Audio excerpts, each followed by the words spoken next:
very stupid of me.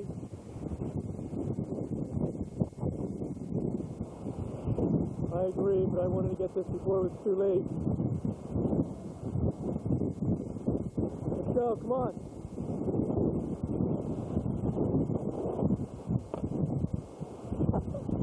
I love it.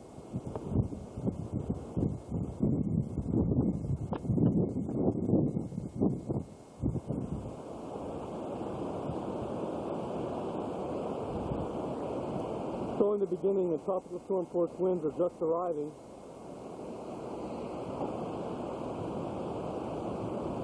That's the beach on the back side of Pine Grove, the other side of the gate. And this is the A building. Everybody's making preparations for Hurricane Luis.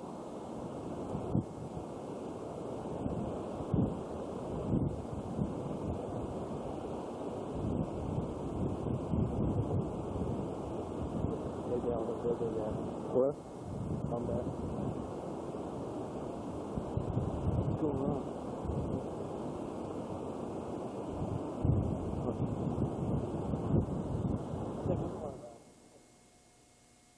I'm being sheltered from behind from the A building so that the wind is not blowing me around here. However, see the A building, that's the A building. I don't know if you can hear the wind gusts, but they're getting incredible. At least, these have got to be at least 40 mile an hour, 50 mile an hour wind gusts. Tremendous amount of wind. Look at this beautiful tree. I hope it doesn't get destroyed.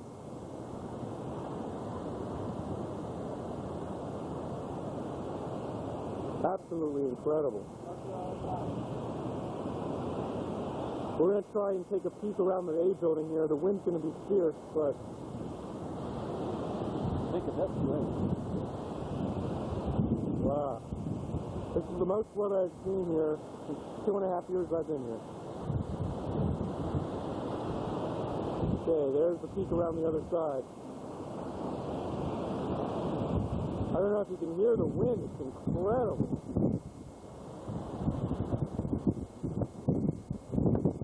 Boy, I wish I could get up to the TV. Wow, I'm getting buffeted around here. Ben just lost his hat.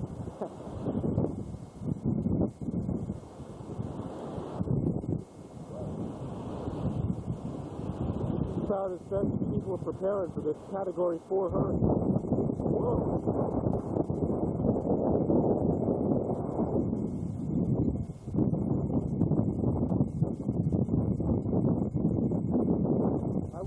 Venture outside after this. Get in.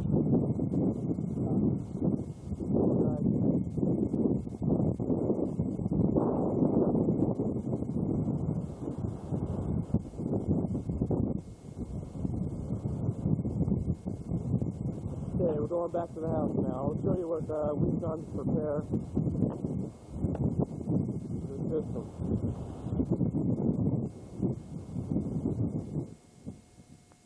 Okay, going up the back side of my building here.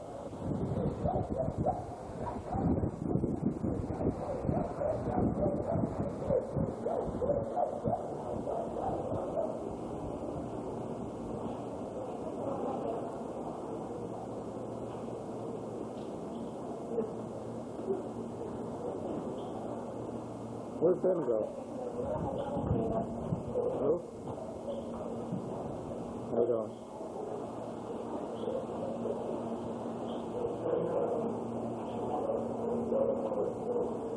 Making last-minute preparations. There you go. Where'd you go? I went to the house.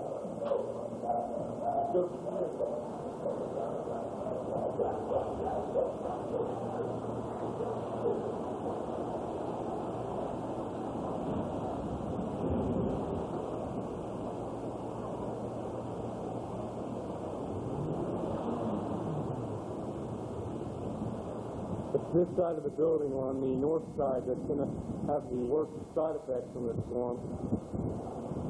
The winds will be blowing out of the north for a good bit.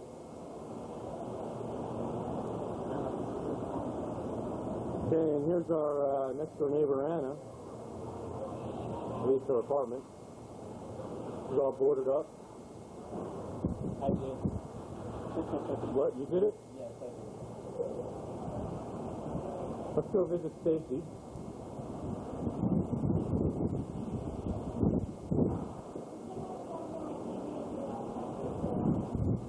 So Stacy, are you worried at all about this system? Can we? This is awful. You might just come in and look at my balcony and watch this stupid screen right up front. I got caught in the hallway. Nice. This is nothing. Yeah.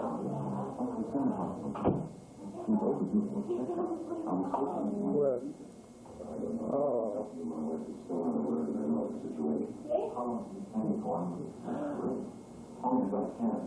But my wife's happy with all the people that they all I care about my life. So still I'm money. It's important. Wow. The screens are popping through already, huh? That's horrible. That just popped out? Yeah. Wow.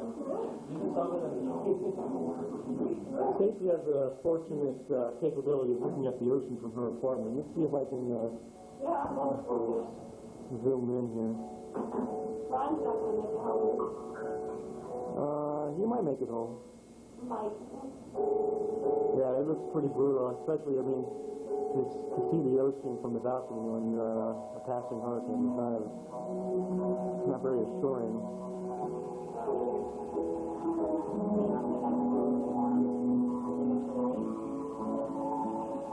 However, as we all know, oh, that was great dramatic background.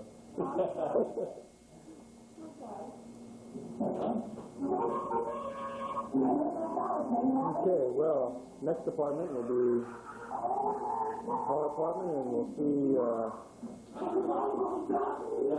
what kind of preparations we've done.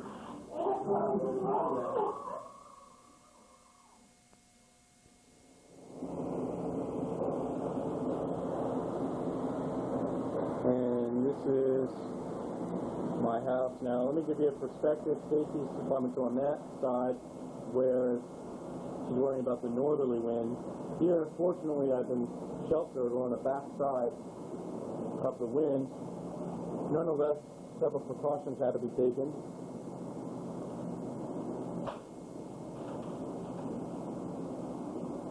Okay, everything is moved to the center of the room.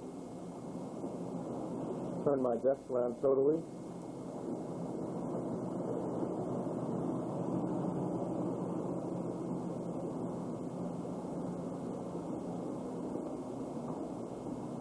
And here's Willow. Feeling a little bit better. She's lost a lot of weight lately. She hasn't been eating. In Hawaii.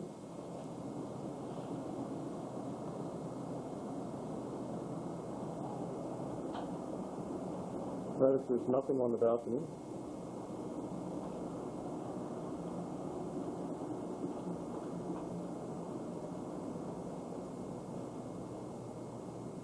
My computer. Oh, I wanted to show, in case Mom, you're watching this video, we burned this sacred place behind the cat litter on the floor in the closet. Actually, I should raise that above in case the water comes into the apartment.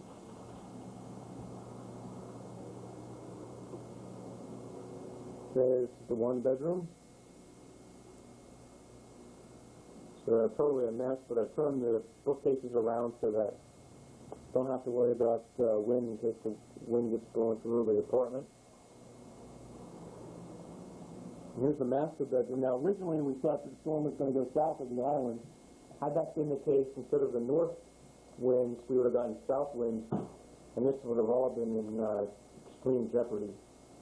Nonetheless, you never know, so I had to take the necessary precautions and totally moved everything out of this room. Only a few basic things remain. Let's take a look out the window, see if we can see anything. No, it doesn't look like we're looking through a screen. Let's see. Now I'm looking through a dirty window. Now, still a few cars around.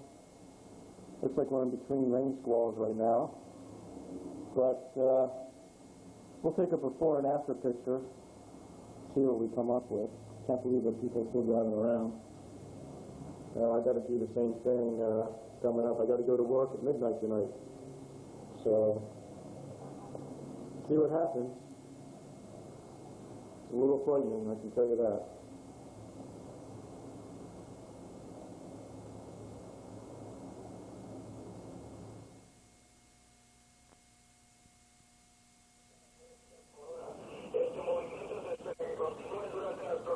Good morning, it's Thursday, and I'm alone in the house. We're going to the balcony right now, waiting for the foreman. It's Willow. And Hawaii is going to see the weather too. Hi, Hawaii. And we're going to the balcony right now to see how's the weather. It's very windy.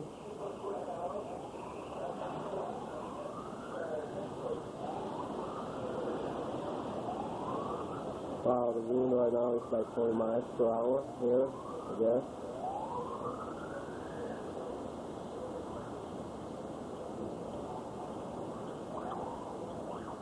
That's the parking lot.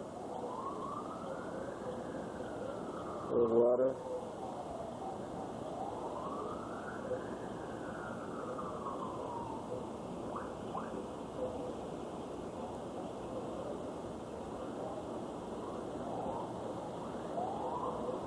Very well.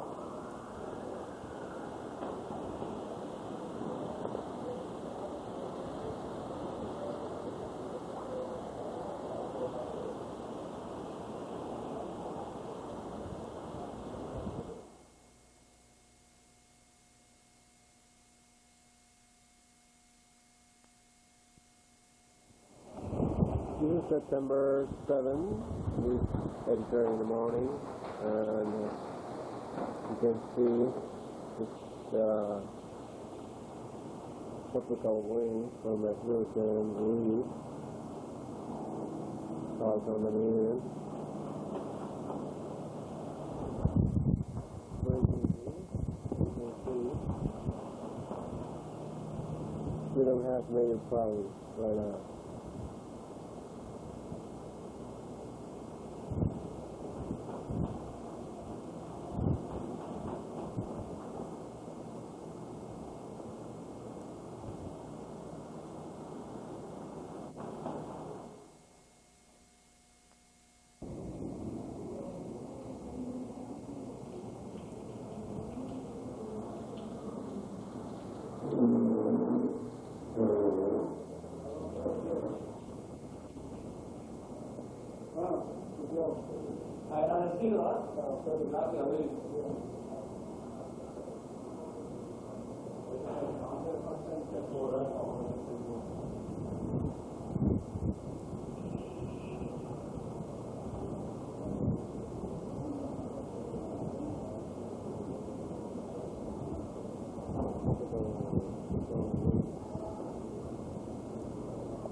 Well, the storm is almost over. That's just about over. Not too much damage. Just some dead branches, really. Unfortunately, the storm passed to the north, and we didn't hit anything. Just some strong winds.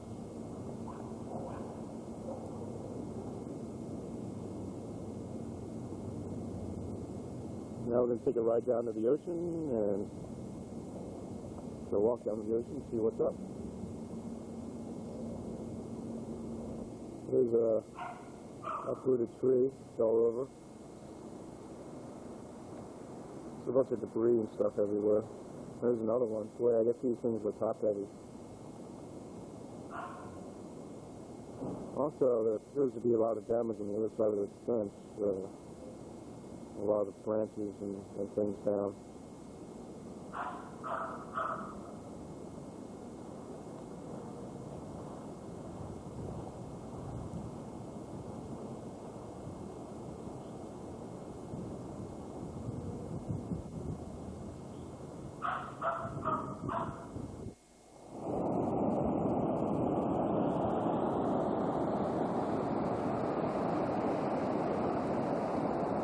Well, this is the inside of the reef, and because the wind has switched around to another direction, it's not as rough, but the swells are still pretty significant.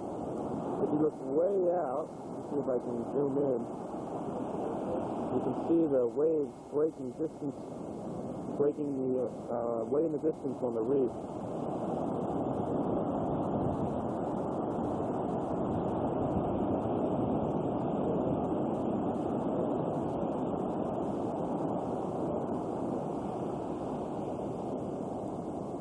They're really breaking out there.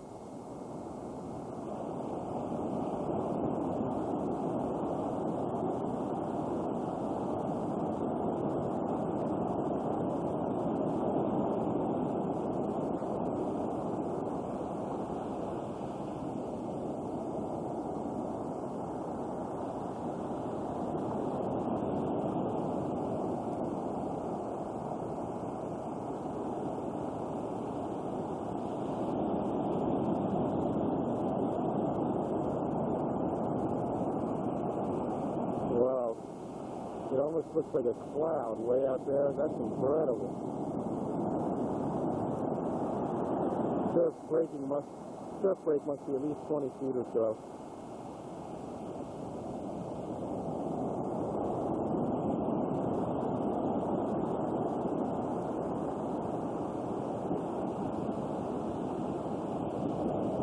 Then looking up the beach, we got surfers, some bystanders.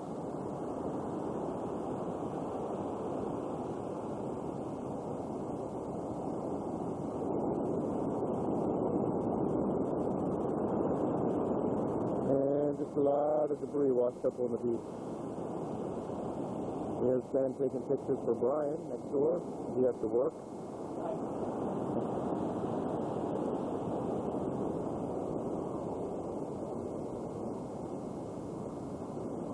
Let me tell you, we were fortunate. Hope we never have to succumb to anything like this again.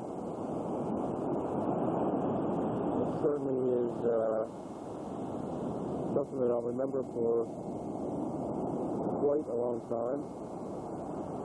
Primarily, though, because I had to work through it.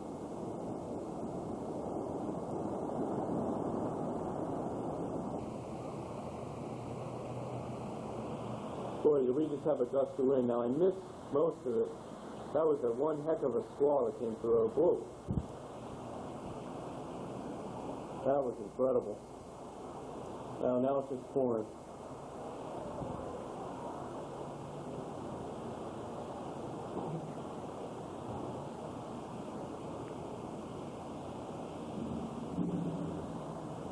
These are just some of the outer rain bands coming through. Systems heading off to the north, not affecting anybody. It's a lot of heavy rain now.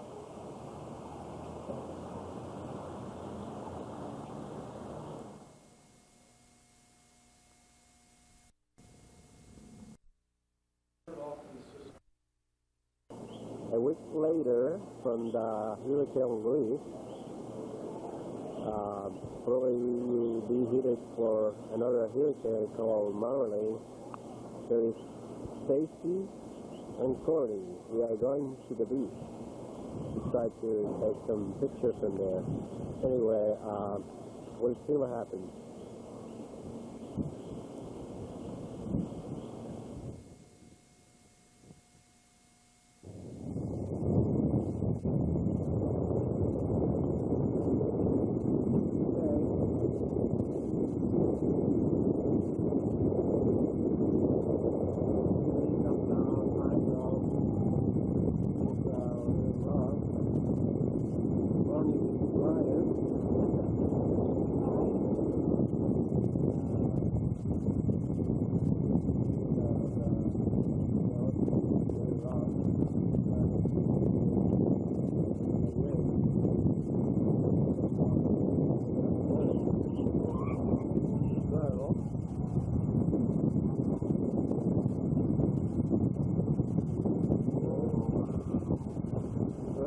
right now.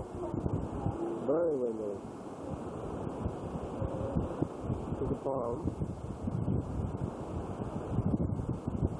Country.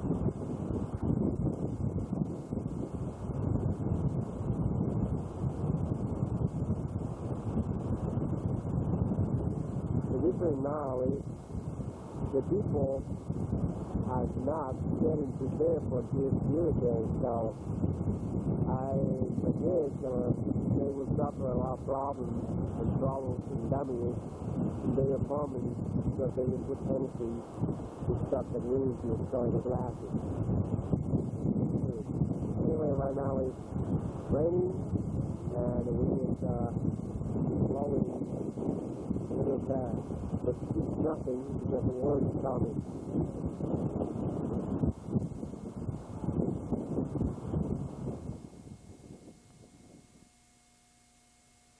Sábado 16, Saturday 16, this is the remain of the Hurricane Marlin. The watch is covered. It's around 7 o'clock in the morning. We suffer a lot of rain during the night. And we don't have power at this moment, electricity. And well, there's around 70,000 people in shelters right now in Puerto Rico. It's a horrible situation for some people who live in bad areas or flooding areas.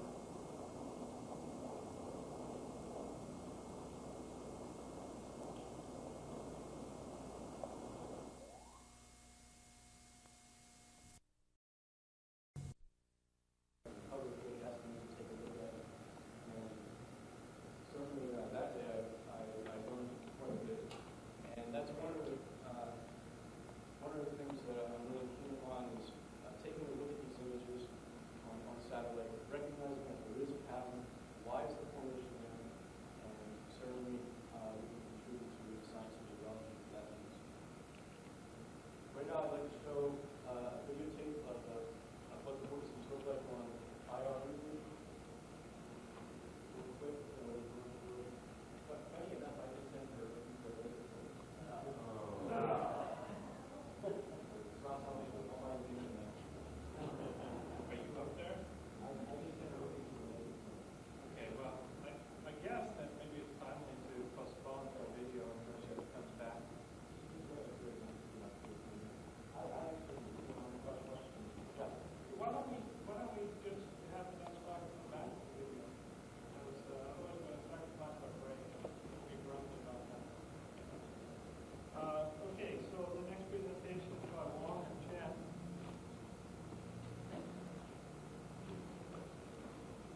hard to do satellite animation.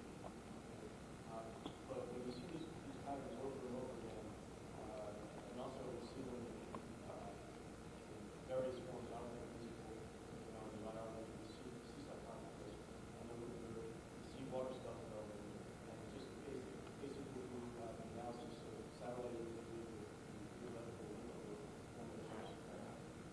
No, the water stuff has nothing to do with that.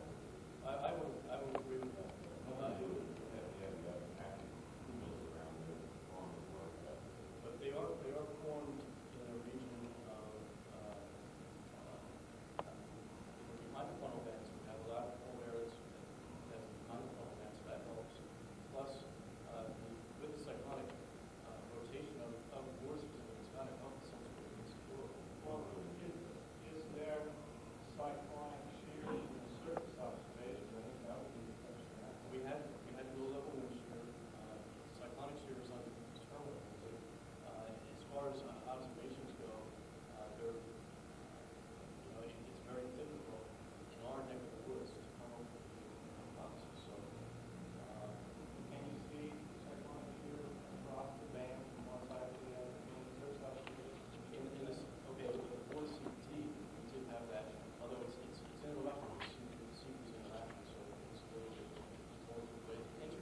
agricultural component goes, the most affected industries were the cows. We lost a lot of revenue in terms of fruits and vegetables and regularly pumpkins. In which we go into the hydrological component. They basically pummeled the economy, greed and neglect was all over the place. People were raising the prices of bottled water. Hotels were stealing water from the general population. And the hotel occupancy. Puerto Rico depends primarily on tourism and pharmaceutical industries, and those industries greatly suffered. However, the most pervasive impact by far was water rationing. 1.9 million people ended up under water rationing, and the numbers just kept getting larger and larger. Finally, I would say at least 95% of the island had water rationing. And what I mean by that is getting a half an hour of water a day. I know personally, I had to take a shower in a designated time period. I mean, if you had to work over that time period, you missed your shower for the day. I mean, there are other means. Like, for example, I got a 20-gallon trash can, filled it up with water, and poured water over my head for 3 months. Okay? And outside that period, we had an hour, 2 hours, 3 hours. So it basically went all the way down to a half an hour time period. That's how severe the water rationing was. Okay, let's get into the meteorology of the situation.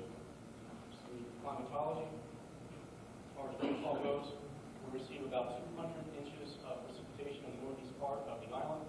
It's this is the rainforest region of Chunque, and the minimums are down along the south coast. We have a few other maximums, but most of the topography plays a role in that.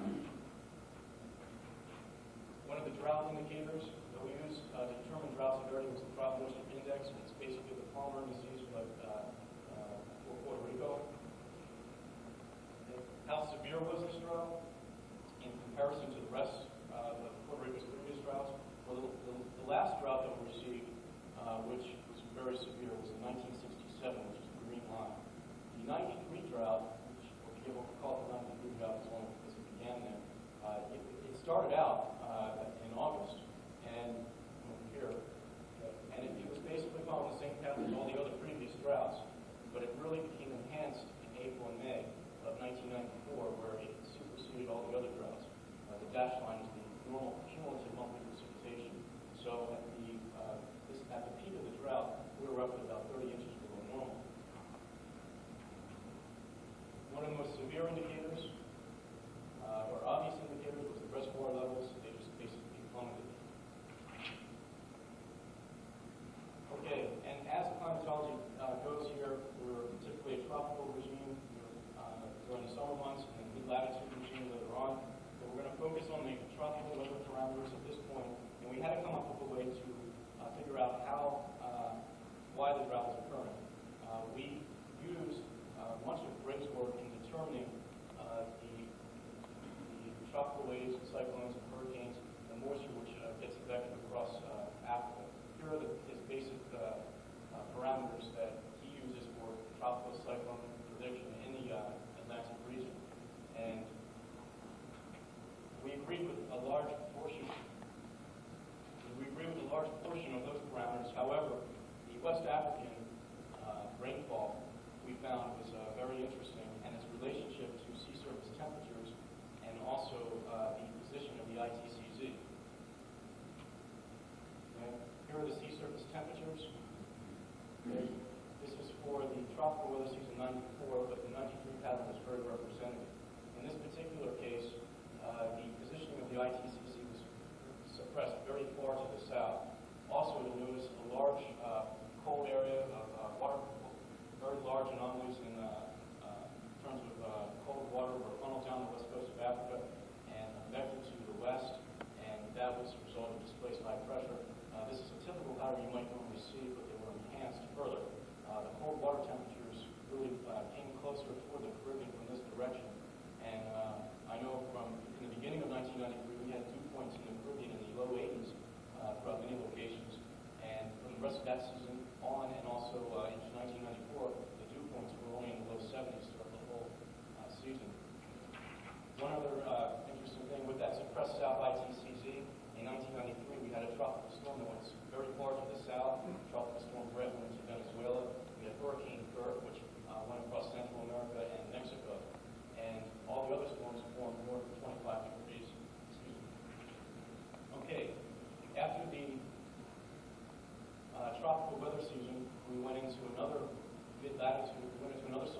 mid-latitude regime where we frequently get cold fronts which come out of the continental United States. And when we look at this, we have to change our thinking. We have to start to look globally. And ENSO is one factor that we looked at, specifically how that relates to the atmospheric patterns across North America and the Atlantic, and how those patterns get displaced.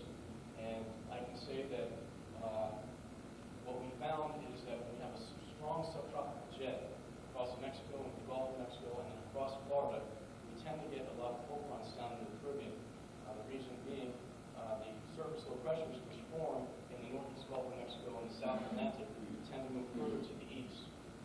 With the reduced rigid high pressure across the Bahamas, that enables the cold fronts to get down into the northern Caribbean.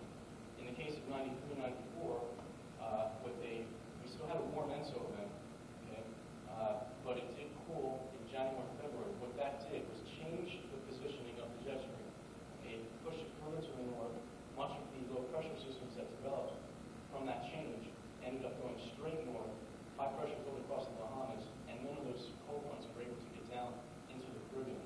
And that was the persistence of all these patterns eventually brought on the drought. Okay?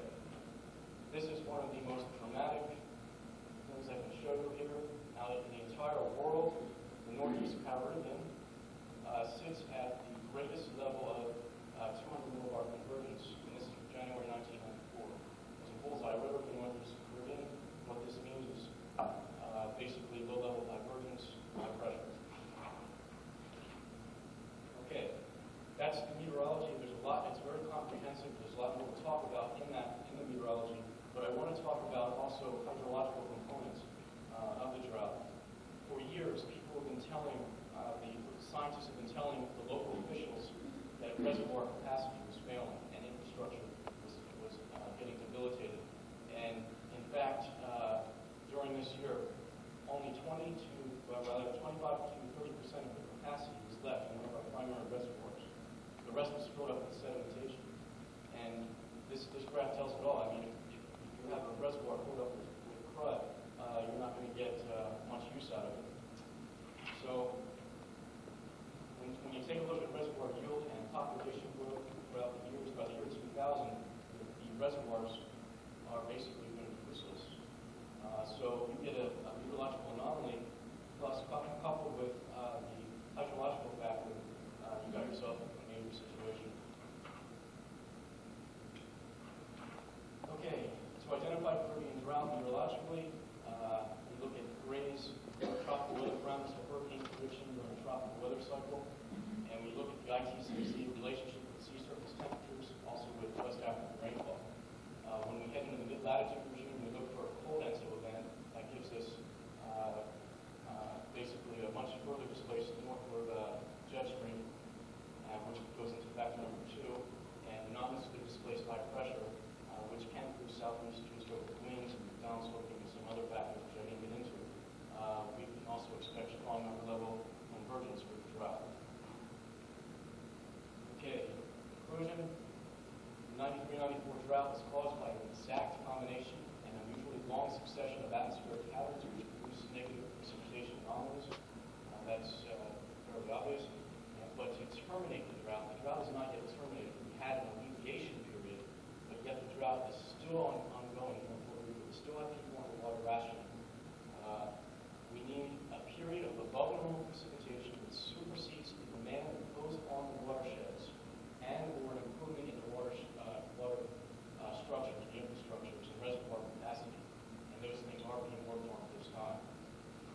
And that's pretty much it. Questions?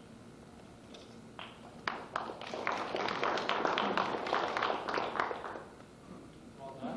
You actually could have gone a little slower. Very good call. Questions? Tom? Local government officials taking people seriously the comments about the reservoir capacity? Anything about it? There are several projects being undergone right now that's ongoing. One of them is a super aqueduct, which they tend, which during the summer months will help bring some of the afternoon convection precipitation from the west part of the island to the east part of the island, the metropolitan areas. They have to propose a huge pipeline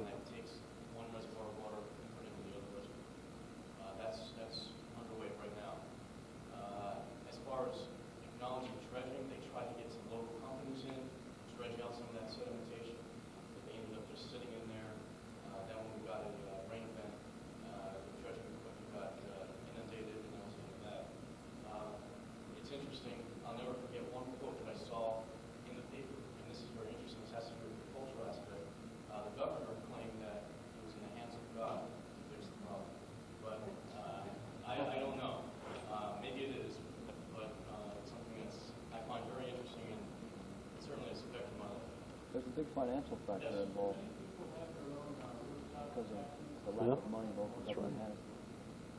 I believe a large portion of the interior island does. They sit much higher up in order to get the water pressure up. Yeah, I saw that. Yeah. I took a tour down to Big Island and saw that. John, can you do a meteorological study for the other job period? The other job areas, no, not at this time. However, a lot of, meteorological studies, as far as the surface patterns, we haven't yet gotten that far. But as far as hydrological analysis, we've done a lot of that. Did it start raining again? We had, in the end of